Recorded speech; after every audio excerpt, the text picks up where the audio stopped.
নমস্কাৰ বন্ধু বান্ধৱীসকল মোৰ পাকঘৰলৈ আপোনালোকক স্বাগতম জনাইছোঁ। মই আজি আপোনালোকলৈ লৈ আহিছোঁ মোৰ এটা নতুন recipe chicken curry. Chicken curry বনাবলৈ মই দুটা পিঁয়াজ কাটি লৈছোঁ, আদা নহৰু ধুনীয়াকৈ পিচি লৈছোঁ, বিলাহী দুটা কাটি লৈছোঁ আৰু আলু কাটি লৈছোঁ, লগতে জলকীয়াও কাটি লৈছোঁ। এতিয়া মই কেৰাহীটো গৰম হৈ গৈছে, তাৰ কাৰণে মই ইয়াতে তেল দি দিছোঁ।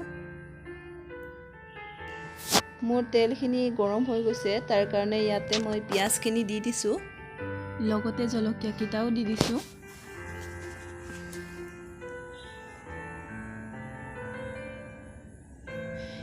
এতিয়া মই এইখিনি ধুনীয়াকৈ লৰাই দিম আৰু আধা সিজা নোহোৱালৈকে ধুনীয়াকৈ এইখিনি লাৰি থাকিম।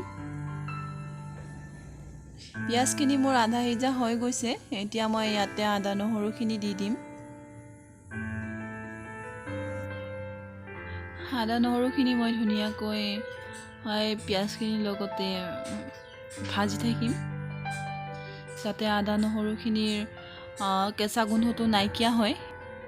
আদা নহৰুখিনি মোৰ ফ্ৰাই হৈ গৈছে, তাৰ কাৰণে এতিয়া মই ইয়াত মছলাখিনি দিম।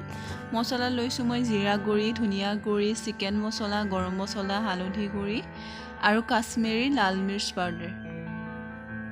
এইখিনি মই গোটেই ইয়াতে দি দিম একেলগে। তাৰপিছত ধুনীয়াকৈ মছলাখিনি এতিয়া মই ফ্ৰাই হ'বলৈ দিম।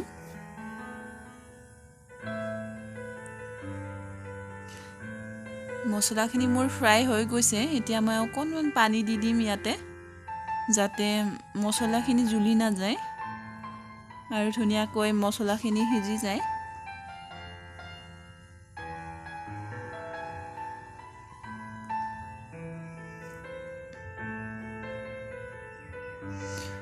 মোৰ মছলাখিনি ধুনীয়াকৈ হৈ গৈছে, এতিয়া মই ইয়াতে বিলাহীখিনি দি দিম।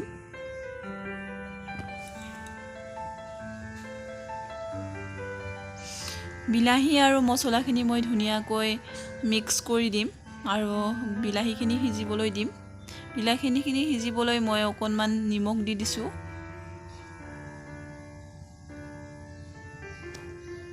এতিয়া মই বিলাহীখিনি ঢাকনি লগাই দিম।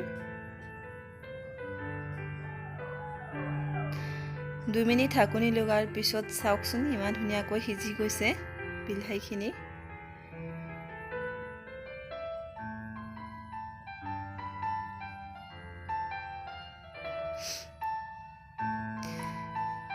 বিলাহীৰ পৰা লাহে লাহে ধুনীয়াকৈ তেল ওলাবলৈ ধৰিছে।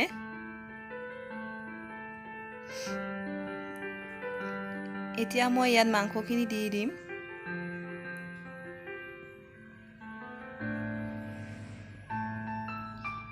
মাংসখিনি মই ধুনীয়াকৈ মছলাখিনিৰ লগত মিহলাই দি ধুনীয়াকৈ অকণমান টাইম ঢাকনি লগাই দিম।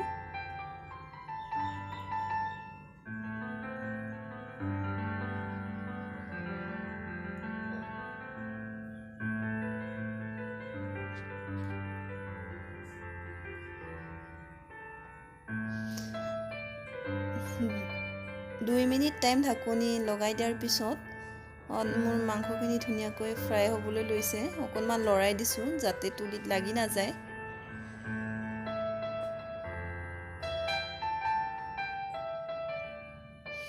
এতিয়া মই আকৌ এবাৰ ঢাকনি দি দিম।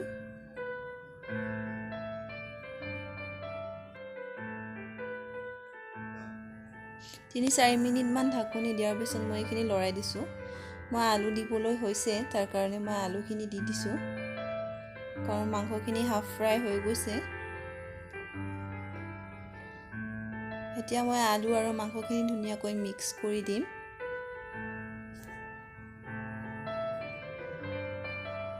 যাতে আলুখিনি ধুনীয়াকৈ ফ্ৰাই হয়।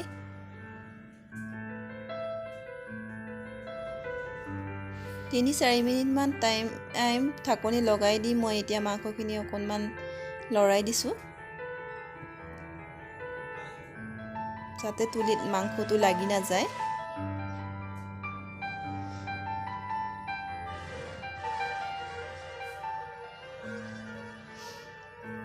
মাংসখিনি মোৰ ফ্ৰাই হৈছেই। মাংসৰ পৰা ধুনীয়াকৈ তেল ওলাবলৈ ধৰিছে, আলুখিনিও হাফ ফ্ৰাই হৈ গৈছে।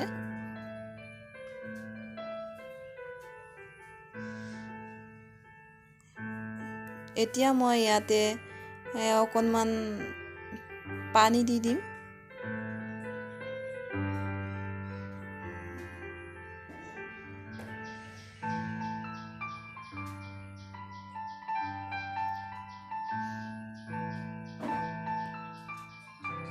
পানী দি মই ধুনীয়াকৈ অকণমান লৰাই দিছোঁ। এতিয়া মই 10 মিনিটমান টাইম ঢাকনিখন লগাই দি মই মাংসখিনি সিজিবলৈ দিম। 10 মিনিটৰ পিছত মোৰ মাংসখিনি প্ৰায় সিজি গৈছে।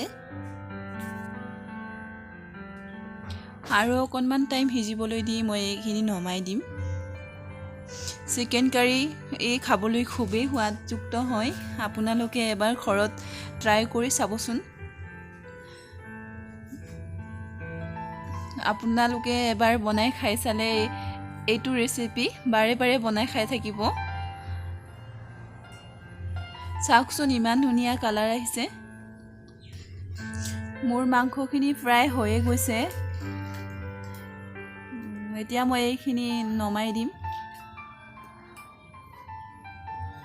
যদি মোৰ ভিডিঅ'টো আপোনালোকৰ ভাল লাগিছে তেতিয়া লাইক কৰিব, কমেণ্ট কৰিব আৰু মোৰ চেনেলটো ছাবস্ক্ৰাইব কৰি দিব।